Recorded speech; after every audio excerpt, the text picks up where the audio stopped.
Hello, welcome to our channel. நேற்று ஒரு டேண்ட்ரஃப்கான ஒரு ஹோம் ரெமெடி சொல்லியிருந்தேன். வெந்தயமும் புளிச்ச தயிரும். இது நார்மலாக இருக்கும், பாடிக்கு செம்மையாக சூட் ஆகிடும். ஆனால் சைனஸு, வீசிங்கு, சளித்தொலைலாம் எனக்கு இருக்குது, ஆனால் எனக்கும் டேண்ட்ரஃப் இருக்குது, சரியாகணும் அப்படின்னு சொன்னிங்கன்னா உங்களுக்கான ஒரு சூப்பரான டிப்ஸு.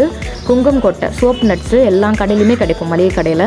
இதை கொட்டையை நீக்கிட்டு நைட்டு ஊற வச்சுடுங்க. ஊற வச்சுட்டு அந்த தண்ணியை காலையில் உங்கள் ஸ்கேல்பில் நல்லா அப்ளை பண்ணிக்கோங்க. ஷாம்பு யூஸ் பண்ணவே தேவையில்லை, செம்ம வரும் இதுலேயே. இப்படி நீங்கள் பண்ணுறதுனால உங்கள் ஹேர் க்ரோத் நல்லாயிருக்கும், டேண்ட்ரஃப் ரிமூவ் ஆகிடும்.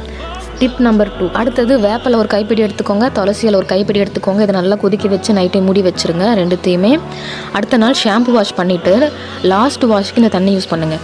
இப்படி பண்ணுறதுனால டேண்ட்ரஃப் ரிமூவ் ஆகிடும். அடுத்தது நீம் ஆயில், இதை நல்லா உங்கள் தலையில் அப்ளை பண்ணிவிட்டு ஸ்கேல்பில் ஃபுல்லாக அப்ளை பண்ணிவிட்டு ஷாம்பு போட்டு வாஷ் பண்ணிவிடுங்க. இப்படி பண்ணுறதுனாலே உங்கள் டேண்ட்ரஃப் ரிமூவ் ஆகிடும்.